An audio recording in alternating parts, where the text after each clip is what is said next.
अब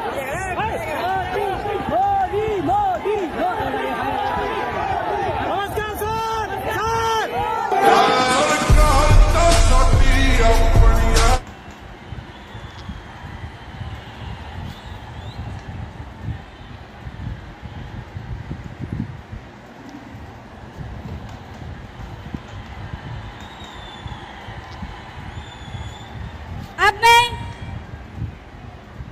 लोकसभा के प्रत्याशी बड़े भाई विद्युत वरुण महतो जी से आग्रह करती हूँ वो श्री राम के मूर्ति एवं शॉल लेके प्रधानमंत्री जी को स्वागत करें।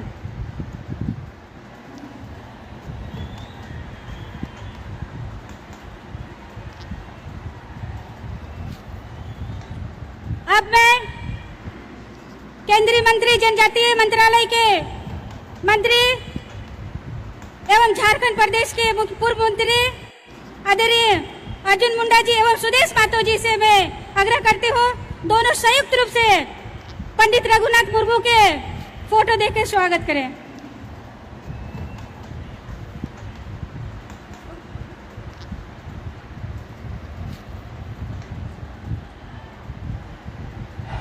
सनम को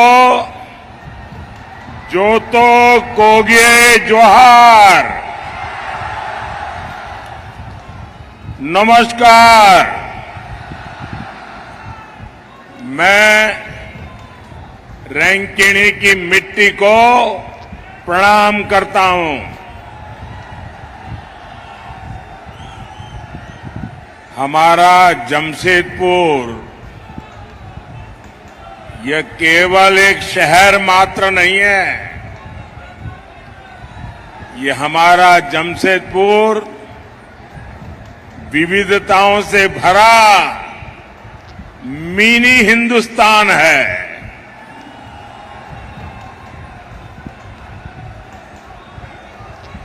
इसलिए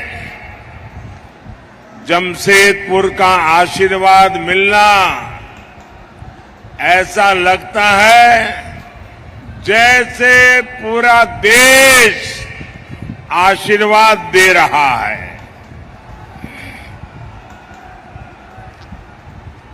यहां एक बेटी एक बढ़िया चित्र बना करके ले आई है, वहां एक नौजवान भी कोई चित्र वगैरह लेकर के आए हैं।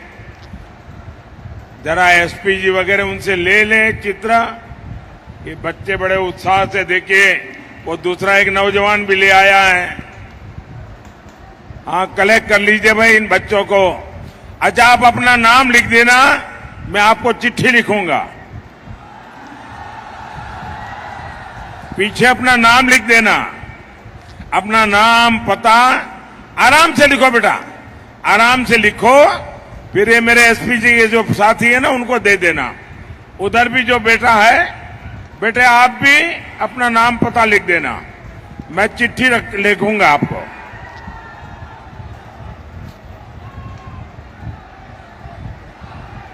भारत माता की, भारत माता की। आपका उत्साह बता रहा है कि जमशेदपुर में 4 जून को क्या परिणाम आने वाला है। साथियों, मैं बहुत सालों तक भारतीय जनता पार्टी के संगठन का काम करता था और कोई मुझे कहे कि चुनावी रैली है, सुबह 10-11 बजे रख लो, तो मैं हाथ जोड़ के कहता था नहीं जी, 11 बजे कौन आएगा, ऐसा करो 1 बजे 2 बजे रख लो। मैं जानता हूं 10-11 बजे इतनी बड़ी रैली करना लोहे के चने चबाने वाला काम होता है, लेकिन आज सुबह सुबह जमशेदपुर में इतनी बड़ी जनमेदनी, ये अपने आप में जन जागृति का एक नया पर्व मैं देख रहा हूं। मैं आपका बहुत बहुत आभारी हूं।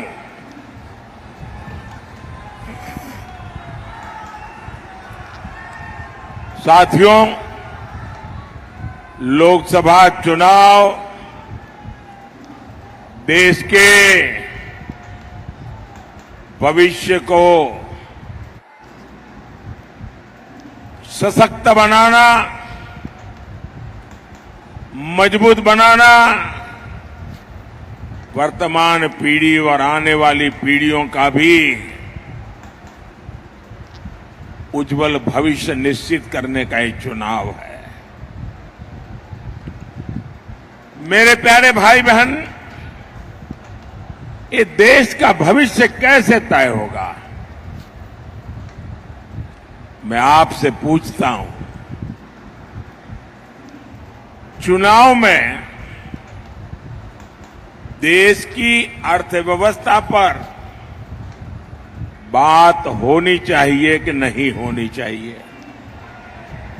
जरा पूरी ताकत से मुझे बताइए। जमशेदपुर के लोग, पूरा देश आपको सुनेगा। चुनाव में देश की अर्थव्यवस्था की चर्चा होनी चाहिए कि नहीं होनी चाहिए? चुनाव में उद्योगों, लघु उद्योगों की बात होनी चाहिए कि नहीं होनी चाहिए? साथियों,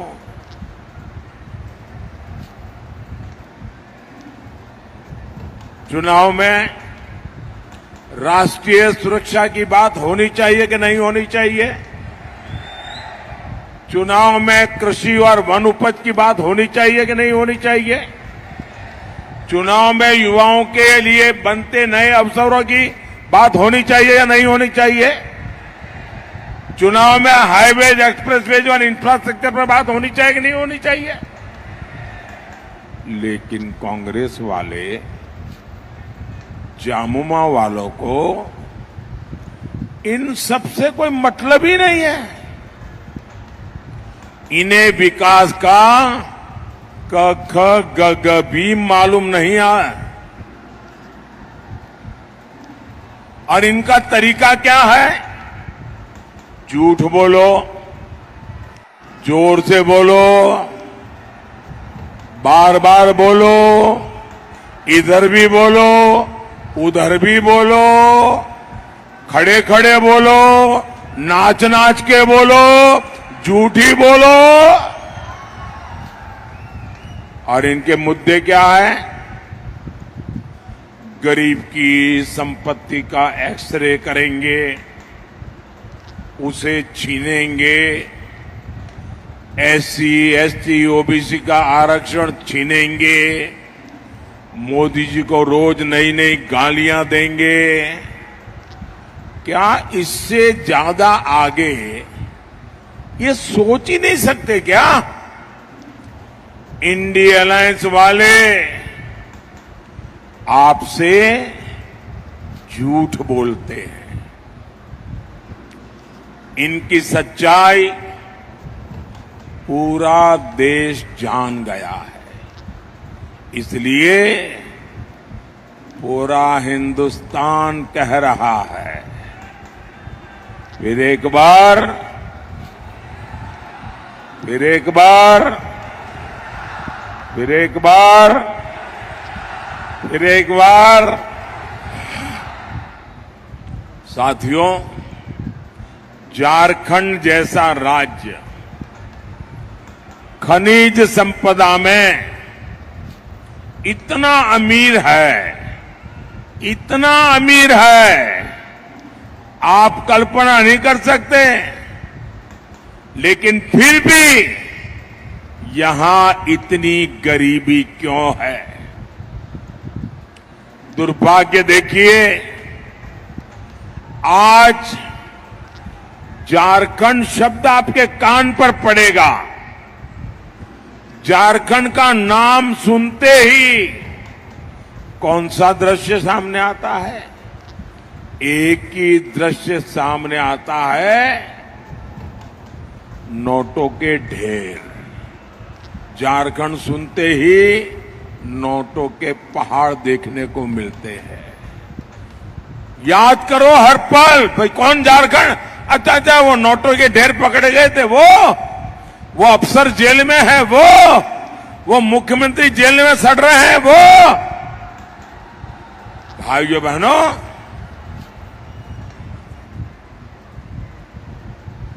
सामान्य मानवी को गरीब रखकर कांग्रेस और झामुमो वालों ने अपने घरों में काली कमाई का अंबर लगा रखा है। साथियों, कांग्रेस, झामुमो और आरजेडी जैसी पार्टियों ने हमारे झारखंड को हर मौके पर लूटा है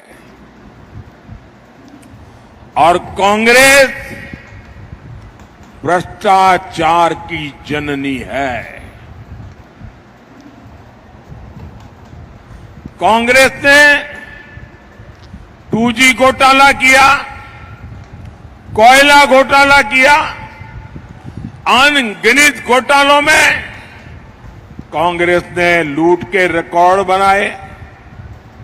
आप आरजेडी को देखिए, नौकरी के बदले गरीब से जो बेचारा 2 टाइम की रोटी के लिए नौकरी तलाशता था, ऐसे गरीब की जमीन लिखवा ली, गरीब से जमीन छीन भी ली और बदलाव में नौकरी का वादा किया।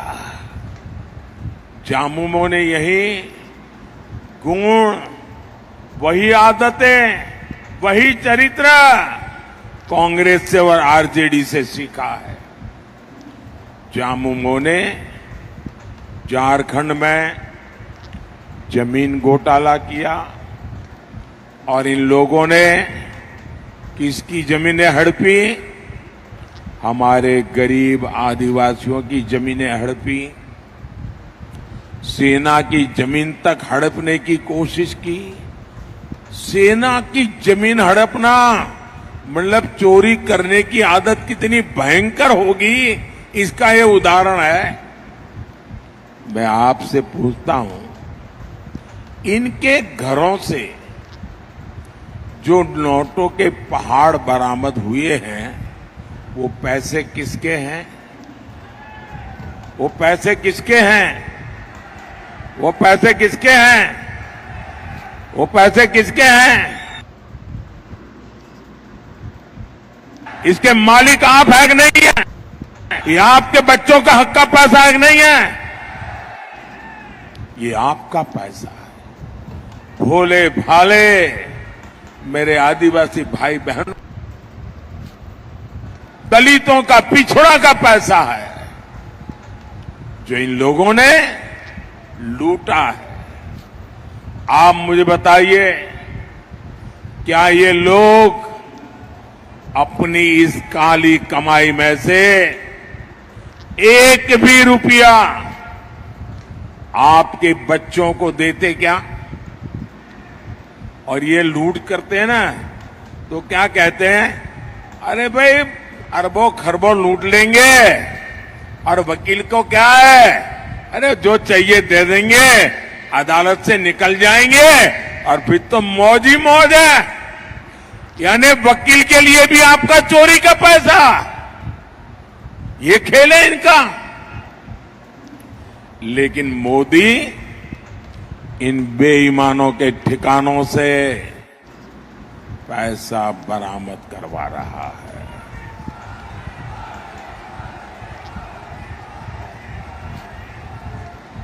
लेकिन मेरे झारखंड के भाई बहन, ये जो नोटों के पहाड़ में पकड़ रहा हूं ना, मैं आपको गारंटी देता हूं, मैं सरकार की तिजोरी में ले जाने के लिए नहीं कर रहा हूं।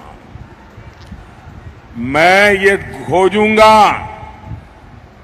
ये पैसे किसके थे, उसको उनको क्यों देना पड़ा, कैसे दिया था, और अगर ये पक्का हो जाएगा हाँ इन्हीं के पैसे हैं, ये सारे पहाड़ के रुपये है ना, मैं उन सब गरीबों को लौटा दूंगा। ये पैसा आपका है। मोदी इसके लिए कानूनी सलाह ले रहा है। मैं रास्ते खोज रहा हूं कि जो गरीब का पैसा है, जिसके हक का पैसा गया है, वो पैसा उसको वापस कैसे मिले। साथियों, पूरी दुनिया जानती है कि देश की प्रगति के लिए उद्योग जरूरी है। जमशेदपुर का तो नाम ही जमशेदजी टाटा के नाम पर है, लेकिन कांग्रेस पार्टी उद्यम करने वालों को देश का दुश्मन मानती है। उसके नेता खुलेआम कहते हैं, जो कारोबारी हमें पैसा नहीं देते, हम उन पर हमला करते हैं। यानी कांग्रेस और जामुमो जैसे दलों को देश के उद्योगों से मतलब नहीं है। उन्हें अपने भ्रष्टाचार और वसूली से मतलब है। भाइयों बहनों, मैं आज एक गंभीर विषय को स्पर्श करना चाहता हूं, क्योंकि मैं आज उद्योग की धरती पर खड़ा हूं और मेरे आदिवासी भाई बहनों के बीच खड़ा हूं। मैं जरा कांग्रेस को, उनके साथियों को, जहां जहां उनकी सरकारें हैं, चाहे तमिलनाडु में हो, केरल में हो, कर्नाटका में हो, तेलंगाना में हो, पश्चिम बंगाल में हो, हिमाचल में हो, मैं उन मुख्यमंत्रियों को चुनौती देता हूं और जरा समझ ले मेरी चुनौती को। ये मेरा पॉलिटिकल स्टेटमेंट नहीं है, ये मेरा चुनावी स्टेटमेंट नहीं है। मैं बड़ी गंभीरता से एक विषय को छेड़ना चाहता हूं और जो मीडिया वाले अपने आप को बड़ा खैरखा मानते हैं, अपने आप को न्यूट्रल मानते हैं, वो जरा इनके मुख्यमंत्रियों को जाकर के सवाल पूछे। ये उनके शहजादे आए दिन उद्योगों का विरोध करते हैं, उद्योगपतियों का विरोध करते हैं, निवेश का विरोध करते हैं। आने वाले दिनों में कौन उद्योगपति उनके राज्य में जाकर के पूंजी निवेश करेगा? उन राज्यों के नौजवानों का क्या होगा? ये महाराष्ट्र में जो लोग चुनाव लड़ने के लिए हमारे सामने हैं, क्या वे शहजादे की इस भाषा को मान्य करते हैं क्या? सारे निवेशक जो मुझे मिलने आते हैं, वो कहते हैं साहब हम इन राज्यों में नहीं जाएंगे, क्योंकि वहां तो हमारे विरोधी विचारधारा है, निवेश की विचारधारा, विरोध की विचारधारा है, उद्योगपतियों को गालियां दी जाती है। मैं उन राज्यों के नौजवानों को पूछता हूं, जो शहजादे की भाषा को सुनकर के कौन उद्योगपति उन राज्यों में आएगा? वो 50 बार सोचेगा कि शहजादे की ये नीतियां हैं तो उनके मुख्यमंत्री भी वैसा ही करेंगे, हमारा उद्योग पैसे तो लग जाएंगे, बर्बाद हो जाएगा।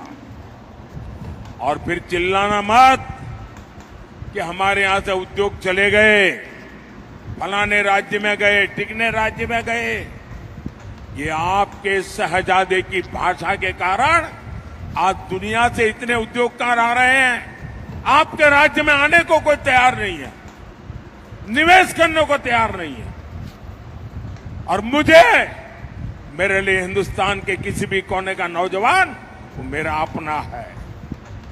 मैं उसके अधिकारों को कोई छीन ले, ये मुझे स्वीकार्य नहीं है।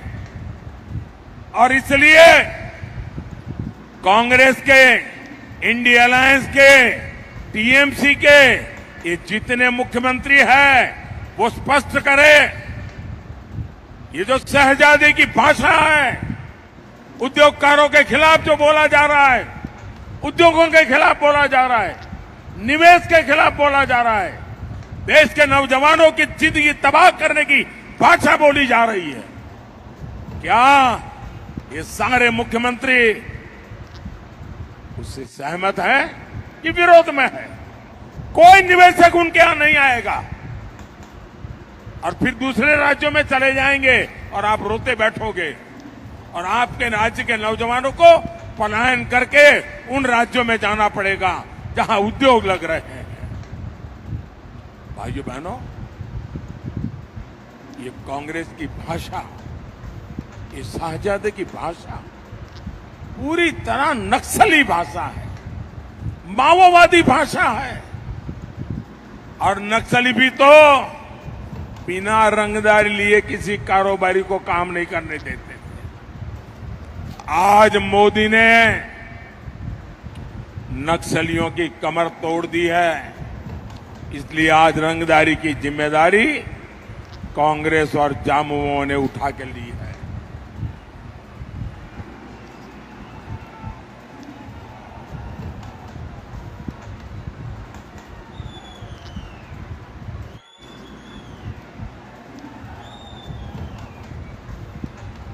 आप मुझे बताइए, ये नए नए तरीके से रंगदारी करना, नए नए तरीके से लूट चलाना, नोटों के पहाड़ इकट्ठा करना, ऐसे कांग्रेस जामुनों को एक भी वोट मिलना चाहिए क्या?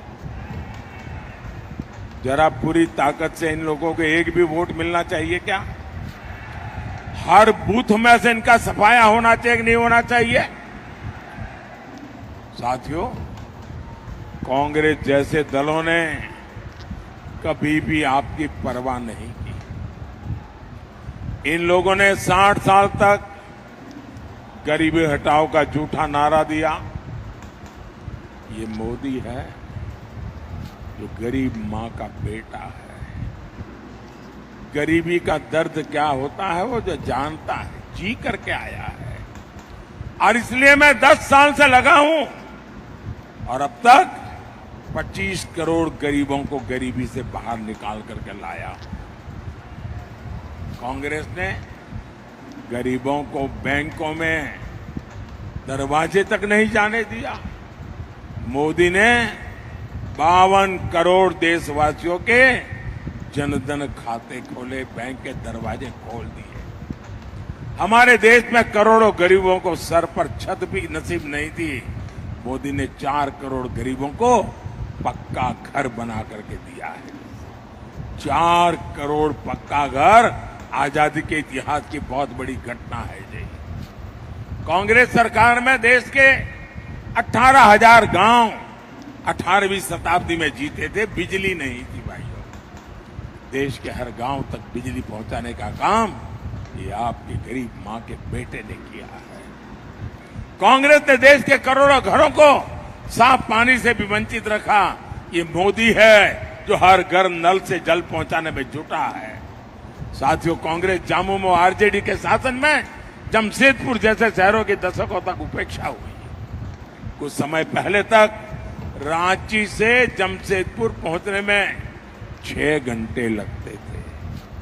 हमने रोड इंफ्रास्ट्रक्चर पर काम किया। आज ये सफर आधे से भी कम समय में पूरा हो जाता है। हमने नेशनल हाईवे 33 को 4 लेन करवाया है। आज इस क्षेत्र में रेलवे कनेक्टिविटी के लिए, रेलवे स्टेशनों के आधुनिकीकरण के लिए तेजी से काम चल रहा है। हमारी सरकार थालदुनगढ़ में एयरपोर्ट भी बनाना चाहती है, लेकिन ये झारखंड सरकार इसमें भी रोड़े अटका रही है। साथियों, परिवारवादी पार्टियों का देश को उनकी आदत होगी हुई देश को अपनी पर्सनल प्रॉपर्टी समझे, पर्सनल प्रॉपर्टी। आपने न्यूज में देखा होगा, कांग्रेस के शहजादे वायनाड से भागकर चुनाव लड़ने रायबरेली गए और वो सबको कहते घूम रहे हैं ये मेरी मम्मी की सीट है।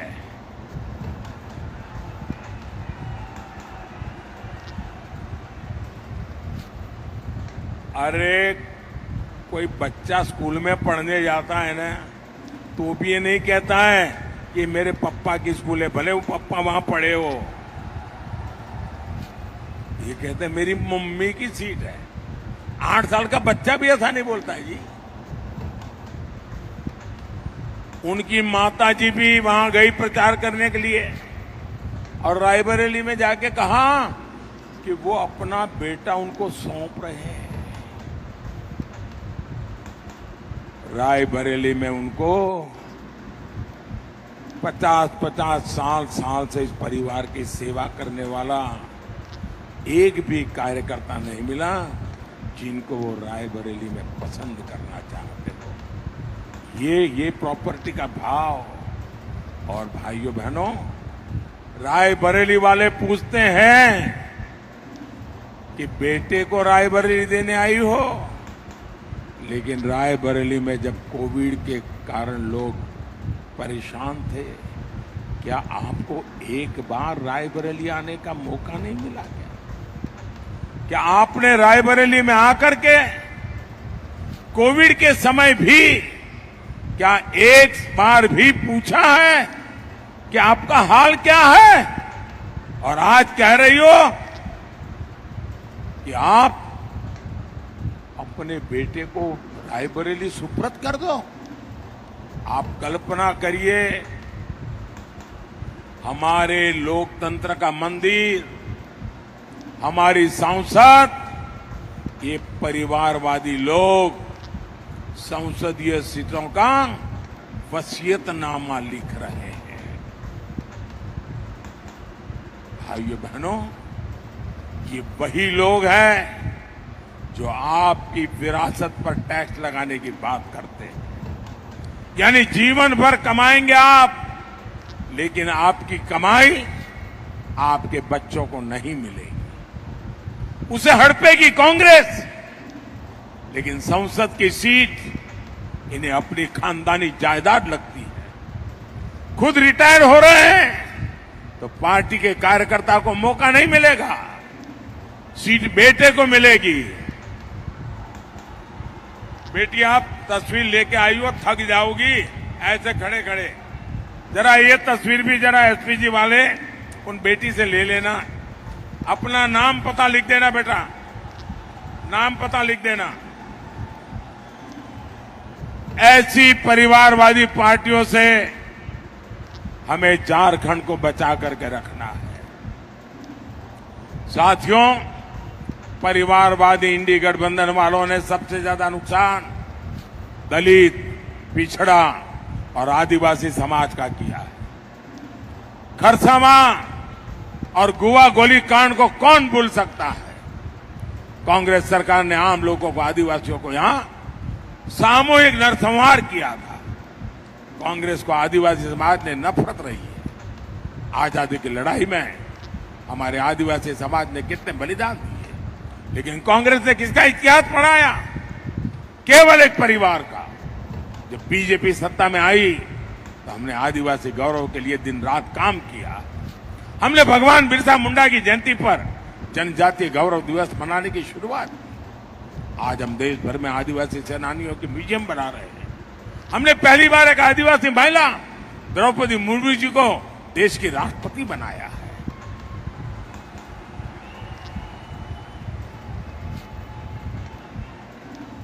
और मैं याद दिलाऊंगा, कांग्रेस ने द्रौपदी मुर्मू जी को भी चुनाव में हराने के लिए कोई कोर कसर नहीं छोड़ी थी। और ये झामुमो वाले उसी कांग्रेस के साथ खड़े हैं। साथियों, आज देश जान चुका है संविधान को खतरा इंडी गठबंधन वालों से। बाबा साहब आंबेडकर धर्म के आधार पर आरक्षण के लिए खिलाफ थे। लेकिन इंडी वाले संविधान बदलकर दलित, पिछड़ा और आदिवासी का आरक्षण बंद करना चाहते हैं। अब ये पूरा का पूरा आरक्षण मुस्लिमों को देने की बात कर रहे हैं। कुछ राज्यों में इन्होंने इसकी शुरुआत भी कर दी है।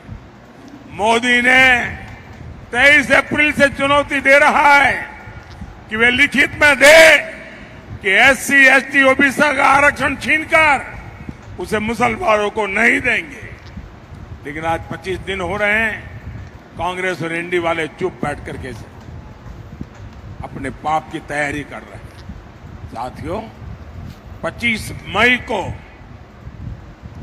आपका एक वोट झारखंड और देश के भाग्य का फैसला करेगा। बीजेपी ने जमशेदपुर से श्री विद्युत बरन महतो को जिम्मेदारी सौंपी है। आप इनके लिए कमल का बटन दबाएंगे और जब आप इनको कमल का बटन दबा करके वोट देंगे ना, वो वोट सीधा सीधा मोदी के खाते में जाएगा। आपका वोट सीधा मोदी को मिलेगा, मोदी को मजबूती मिलेगी। आप ज्यादा से ज्यादा लोगों को मिलेंगे, ज्यादा से ज्यादा मतदान कराएंगे, 10 बजे के पहले ज्यादा मतदान हो कोशिश करेंगे। पहले मतदान फिर जलपान, ये करके दिखाएंगे। अच्छा, मेरा एक काम करेंगे, जरा दोनों हाथ ऊपर करके सबके सब बताओ तो मैं बोलूं। मेरा एक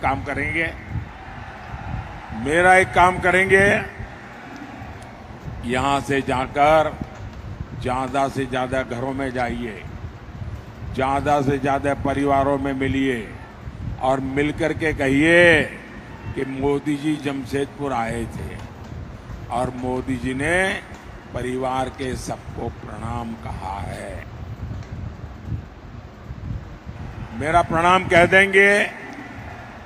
एक और काम करेंगे मेरे लिए, एक और काम करेंगे।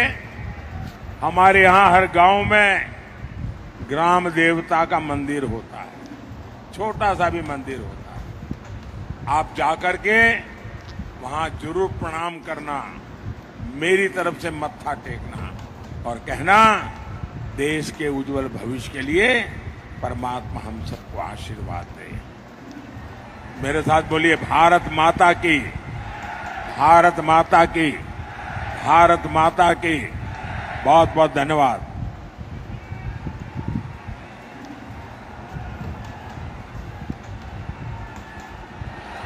जोतो कोगे जोहार।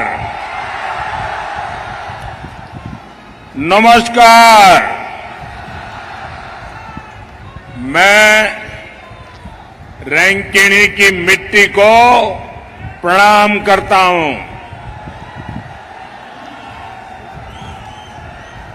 हमारा जमशेदपुर यह केवल एक शहर मात्र नहीं है,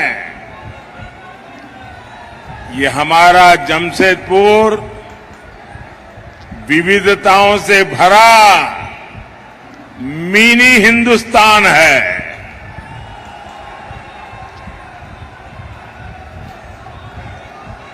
इसलिए जमशेदपुर का आशीर्वाद मिलना ऐसा लगता है जैसे पूरा देश आशीर्वाद दे रहा है।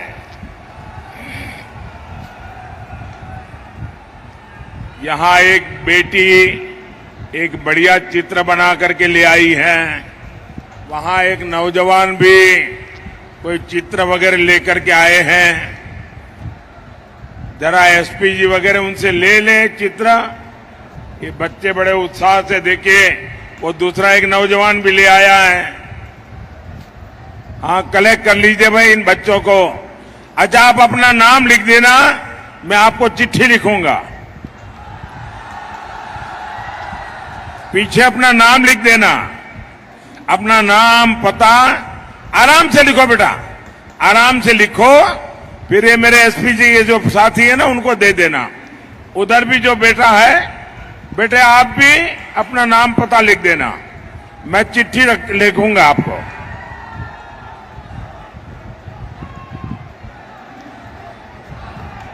भारत माता की, भारत माता की। आपका उत्साह बता रहा है कि जमशेदपुर में 4 जून को क्या परिणाम आने वाला है। साथियों, मैं बहुत सालों तक भारतीय जनता पार्टी के संगठन का काम करता था और कोई मुझे कहे कि चुनावी रैली है सुबह 10-11 बजे रख लो, तो मैं हाथ जोड़ के कहता था नहीं जी 11 बजे कौन आएगा, ऐसा करो 1 बजे 2 बजे रख लो। मैं जानता हूं 10-11 बजे इतनी बड़ी रैली करना लोहे के चने चबाने वाला काम होता है, लेकिन आज सुबह सुबह जमशेदपुर में इतनी बड़ी जनमेदनी, ये अपने आप में जन जागृति का एक नया पर्व मैं देख रहा हूं। मैं आपका बहुत बहुत आभारी हूं।